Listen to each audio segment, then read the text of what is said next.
The night sky over Mikazuki town always felt heavy, but tonight it was suffocating.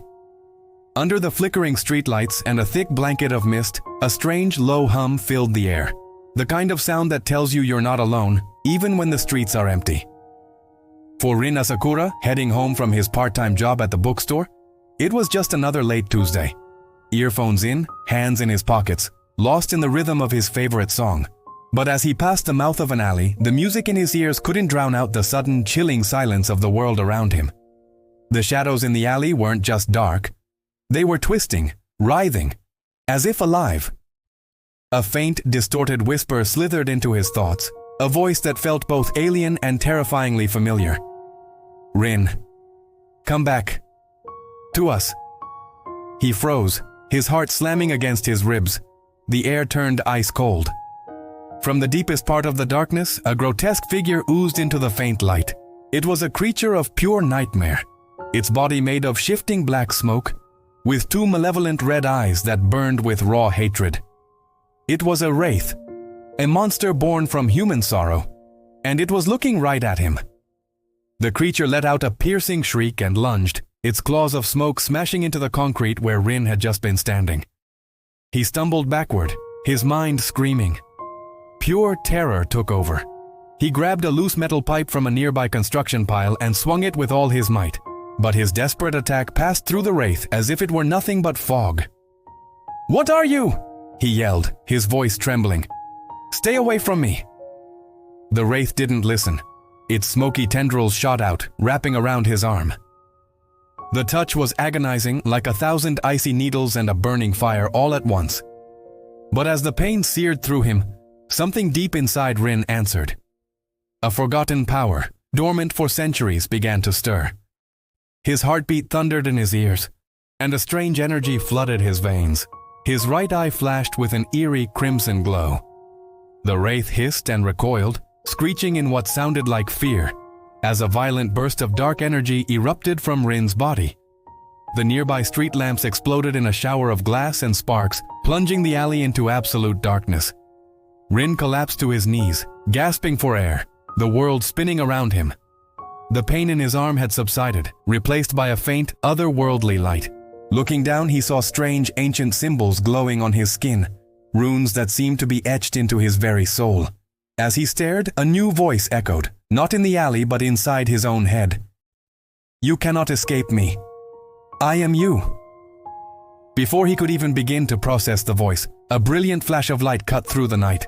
A single pure white arrow of energy pierced the wraith, making it howl in agony. From the rooftops above, a girl landed gracefully in the street, her white robes fluttering around her. She held a staff covered in intricate charms, her expression focused and intense. "Stay back," she shouted at Rin. "You're not trained to fight it." She raised her staff, chanting an incantation in a language he didn't understand. The wraith shrieked one last time as it dissolved into harmless particles of light, vanishing into the night air. Rin could only watch, a whirlwind of awe and confusion clouding his mind.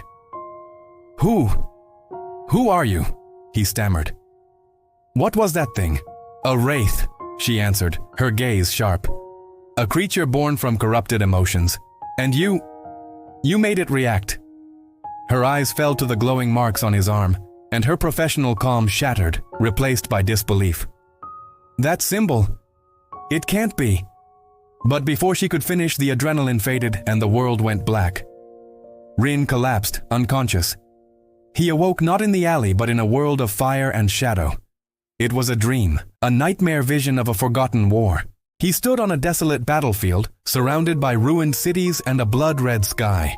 Thousands of wraiths, larger and more monstrous than the one he'd encountered, clashed with armored warriors in a chaotic dance of death. At the heart of the battle, one figure stood above all others, a man cloaked in shadow, wielding a massive black blade. His eyes, they were the same glowing red as Rin's had been. The man was a whirlwind of destruction, a king reigning over a kingdom of chaos. As if sensing Rin's presence, he turned, and their eyes met across the burning plains. The connection was electric, a jolt of recognition that shook Rin to his core. The voice from before returned, booming with absolute authority. "Remember my name, Rin Asakura. I am Kurogane, the cursed soul." Rin screamed, and the vision shattered like a broken mirror. He woke with a gasp, his heart pounding. He was in a dimly lit room, lying on a cot. The girl from the alley was sitting in a chair beside him. "You're lucky I found you," she said, her voice calm again. "That wraith was powerful. Ordinary people can't even see them." "Then why could I?" Rin asked, sitting up, his mind racing. The girl whose name he learned was Kaede Miyamoto hesitated. "Because you're not ordinary." She explained that she was a spirit hunter in training, part of a secret organization that protects humanity from wraiths. She pointed to his arm, where the symbols had now faded to faint, scar-like marks. "That mark," she said slowly, "it resembles the legendary seal of the cursed soul, a forbidden symbol from an ancient prophecy." She told him a story, a legend of a being named the Cursed Soul who, centuries ago, nearly destroyed both the human and spirit worlds before being sealed away by the first spirit hunters. "The prophecy says its power would one day choose a new vessel," she finished, her eyes locked on his. Rin shook his head, refusing to accept it. "So you're saying I'm some kind of monster? That thing from my dream?" "No," Kaede said firmly. "I'm saying you have a choice. You can learn to control this power, or you can let it consume you."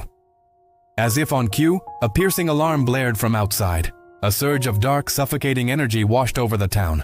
Another, much larger wraith attack. Kaede grabbed her staff and rushed toward the door, but Rin felt that same burning power ignite inside him. It was an instinct, a primal pull toward the chaos. He stumbled out into the street behind her and saw a horrifying scene. Kaede was already surrounded by a swarm of smaller wraiths, their shadowy forms darting and clawing at her. He didn't think. He just acted.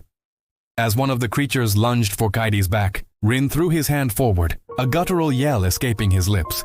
A blast of pure, concentrated shadow energy erupted from his palm, striking the wraith head-on. The creature was completely obliterated, leaving nothing but a smoking crater in the pavement. Kaede stared, speechless. Rin stood panting, his right eye glowing red once more, but this time he remained standing, his mind clear. "I don't know what's happening to me," he said, his voice filled with a newfound resolve. "But I won't let these things hurt anyone else." Kaede looked from the crater to Rin's glowing eye, a look of awe and fear on her face. "Then it's true. You really are the one from the prophecy." High above them, the dark clouds over Mikazuki began to swirl, forming a massive, terrifying vortex of black energy. Far away, in a chamber of shadows, a mysterious cloaked figure watched the scene unfold in a scrying mirror. A slow, sinister smile spread across their hidden face. "So," the figure whispered, "the cursed soul has awakened once more." Back on the street, Rin looked down at his arm, the faint symbols pulsing with a soft light. He was afraid, but for the first time, he also felt a spark of determination. Kaede knelt beside him, gripping her staff tightly. "If you really hold the power of the cursed soul," she said, "then we need to find out why it chose you." Rin met her gaze, his own reflecting the swirling chaos in the sky. "Then I'll find out," he declared. "No matter what it takes."